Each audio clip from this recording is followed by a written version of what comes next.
In the heart of every Christian couple lies a sacred bond. Yet often, unseen traps threaten this divine connection. Today, we delve into four grave sexual sins that can silently erode the sanctity of marriage, with the fourth being a hidden danger, far worse than the others. This journey isn't just about uncovering pitfalls. It's about rediscovering the path to a love that mirrors God's design. Stay with us, for what you're about to learn could transform your relationship, bringing you closer to each other and to the divine. If this resonates, please like, share, and subscribe. Your comments ignite vital discussions, so share your thoughts below. Let's get into the video. Many Christian couples find themselves ensnared in daily routines, oblivious to the subtle ways these habits might distance them from their faith and each other. We often hear of the grand, obvious sins, but what of the seemingly harmless practices that, like termites, slowly eat away at the foundation of a marriage? A pastor friend once shared a story that starkly illustrates this. A man, convinced his wife was possessed because she wore lingerie, sought his counsel. This wasn't just about attire.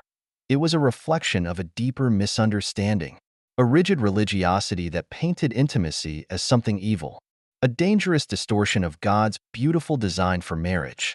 Religiosity, when twisted, can indeed become a dangerous thing, casting a shadow over the joys and expressions of love within marriage. It imposes a harsh, unyielding view where affection is viewed with suspicion, almost as if it were sinful. Yet, those same individuals might secretly indulge in behaviors that starkly contrast their outward piety, like consuming pornography or engaging in infidelity. This dichotomy begs the question: how should sexuality be viewed within the sanctity of Christian marriage? We live in a world awash with sexual messages, from movies to casual conversations.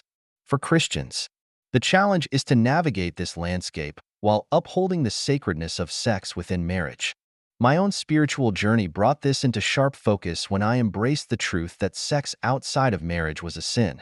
Choosing to wait until marriage was a decision that showered me with blessings. Though I know many struggle with this path, yet God's word remains steadfast. Obedience to his principles yields positive fruits, even in failure. Sincere repentance and God's forgiveness are always within reach. In marriage, some believe all boundaries dissolve. But is this truly the case? Here lies a crucial clarification. Pleasure and intimacy within marriage are not sinful. Sadly, some religious teachings still treat this as taboo, causing couples to feel guilty for what is, in essence, a divine blessing. Some ponder what Jesus would do, yet since he never married or engaged in sexual relations, they mistakenly conclude that sex is inherently impure. But Jesus did not reject sex. His mission simply took a different path: to live a married life in harmony with Christ's teachings. We must look beyond his actions to his words. Jesus lived in a different context, but his teachings hold universal principles, especially regarding sexuality within marriage. In Genesis, the creation of man and woman is a divine act, with sexuality as an integral part of our nature.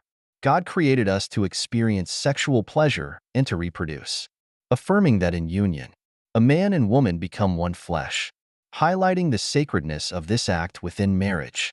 In the New Testament, 1 Corinthians 7 offers a profound discussion on marriage and sexuality. The Apostle Paul provides practical advice, reminding Christian couples that marriage requires a balance between spiritual and physical needs.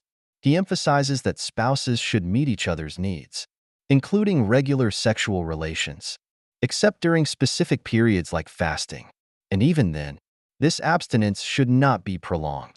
Paul warns of the dangers of a neglected sexual life in marriage. When intimacy is interrupted for long periods, spouses may become susceptible to external temptations.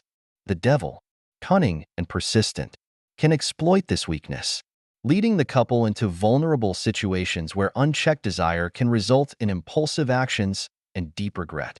Before delving into forbidden sexual practices, it's crucial to reflect on adultery.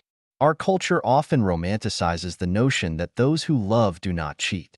However, reality paints a different picture, with adultery being a growing problem, even among Christians.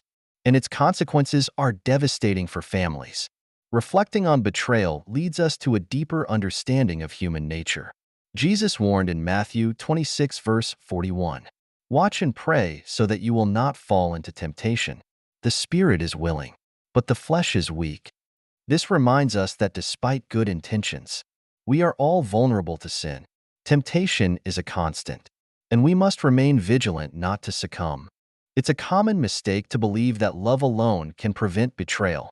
While love is fundamental, it doesn't immunize against attraction to others. The Bible teaches us that our flesh is weak, and without controlling our thoughts and desires, we can succumb to temptation. Vigilance is essential to protect the integrity of the marital relationship. James 1 offers a clear view of this process. Each person is tempted when they are dragged away by their own evil desire and enticed. Then, after desire has conceived, it gives birth to sin, and sin, when it is full-grown, gives birth to death. This teaches us that temptation begins with attraction and, if fed, can turn into sin, with fatal consequences for the relationship. We live in a society where media and culture often promote infidelity, treating sex outside of marriage as trivial. We are bombarded with messages that devalue marriage and promote the objectification of people. Easy access to pornography and the neglect of marital relationships contribute to infidelity crises, even when genuine love exists. In 1 Peter 5 verse 8, we find a crucial warning: be alert and of sober mind. Your enemy, the devil, prowls around like a roaring lion looking for someone to devour. This passage calls us to sobriety and constant vigilance, reminding us that we are in a spiritual battle, and the enemy is always on the lookout, seeking opportunities to destroy what God has joined. The Christian life is marked by constant challenges, and one of the most significant is resisting temptations that threaten the sanctity of marriage. Satan, always cunning, seeks opportunities to attack those who are vulnerable, especially those who stray from God and indulge in worldly pleasures. It's crucial to face this reality without illusions. As humans, we all have inclinations that can lead to error, and without attentiveness, we can fall into temptation's traps, compromising our marital union's integrity. However, this doesn't mean everyone is destined to fail or cheat. The key lies in recognizing that true strength comes not from our own ability, but from our faith in God and commitment to our spouse. Love for God and fear of Him are fundamental to avoiding evil. The Bible warns us in 1 Corinthians 10 verse 12, "So, if you think you are standing firm, be careful that you don't fall. Therefore, if you face temptations, do not underestimate the danger. Avoid confronting them alone. Instead, flee from them and openly discuss with your spouse the challenges that arise." Resolving problems together with honesty and mutual respect is a powerful way to strengthen the marriage and maintain fidelity. Many confuse the fear of God with fear itself, but the true fear of the Lord is a combination of deep respect and reverence, recognizing that God disciplines those who stray from His ways. Maintaining this reverent fear is essential to living a blessed and protected life. Proverbs 28 verse 14 tells us, "Blessed is the one who always trembles before God, but whoever hardens their heart falls into trouble." This verse teaches us that to avoid ruin, we must keep our hearts open to God's correction and remain faithful to His commandments. Now, let's address a delicate but necessary topic: the types of sexual practices the Bible considers unacceptable in marriage. The first of these forbidden acts is partner swapping, also known as swinging. Although it may seem distant for many, this practice is more common than we imagine. In this type of relationship, couples consent to swap partners for sexual relations. Some believe this practice can strengthen relationships, promoting trust and freedom. However, the Bible is clear: this is adultery and is severely condemned by God. Leviticus 18 verse 20 states, "Do not have sexual relations with your neighbor's wife and defile yourself with her." This act is deeply harmful, causing wounds in the soul, destroying trust, and undermining mutual respect within marriage. Therefore, it's crucial to avoid this practice to protect the sanctity of the marital union. The second type of sexual act the Bible disapproves of is the inclusion of a third person in the couple's sexual relationship, also known as a ménage à trois. This occurs when a couple, by mutual agreement, includes another person in their intimacy. Some may try to justify this based on biblical stories like Jacob, who married two sisters, Leah and Rachel. However, it's important to understand that although polygamy was culturally accepted, it doesn't reflect God's perfect will. From the beginning, God's plan for marriage was clear: a man and a woman united in love and fidelity. Jesus reaffirms this in the New Testament in Matthew 19 verses 4-6, saying, "Haven't you read that at the beginning the Creator made them male and female and said, 'For this reason a man will leave his father and mother and be united to his wife, and the two will become one flesh?' So they are no longer two, but one flesh. Therefore what God has joined together, let no one separate."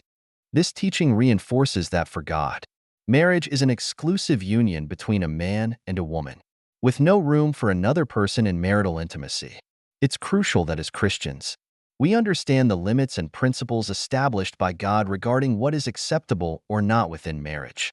An aspect often overlooked but of extreme importance is the issue of abuse. Abuse is often associated only with physical violence but can manifest in other ways within marriage, including sexual coercion. This occurs when one spouse forces the other to engage in intimate relations without proper consent, violating the sanctity of the union. Some may misinterpret 1 Corinthians 7. The wife does not have authority over her own body but yields it to her husband. In the same way, the husband does not have authority over his own body but yields it to his wife. However, the true meaning of this verse is to emphasize the care and consideration we should have for our spouse, always seeking mutual well-being instead of merely satisfying personal desires. Marriage, as taught in the Scriptures, is a partnership based on love, respect, and consent, where both partners should feel valued and heard in all decisions. Another important topic to discuss is the issue of pornography. Although pornography does not directly involve a sexual act between spouses, it can negatively influence the dynamics of the relationship. Some couples may resort to pornographic content with the intention of spicing up the relationship, but this can be a dangerous trap. The Bible teaches us to preserve the purity of the marital bed in Hebrews 13 verse 4. We read, "Marriage should be honored by all, and the marriage bed kept pure. For God will judge the adulterer and all the sexually immoral." This verse warns us of the importance of maintaining the sanctity and integrity of the marital relationship. There are also common questions about specific practices, such as oral sex or the use of sex toys within marriage. The Bible does not directly address these topics, which may leave some couples uncertain about what is or is not allowed. The principle here should be mutual respect and comfort. If something causes discomfort or is not consensual between spouses, it is wise to reconsider the practice. The focus should always be on honoring God and maintaining a healthy and respectful relationship with your partner. Moreover, it is important to reflect on the impact of each practice on the health and spirituality of the couple. For example, regarding anal sex, many doctors warn about the health risks that this practice may entail. Our bodies were designed by God in a specific way, and it is essential to respect that divine design. Sex within marriage should not be seen as something dirty or limited only to reproduction.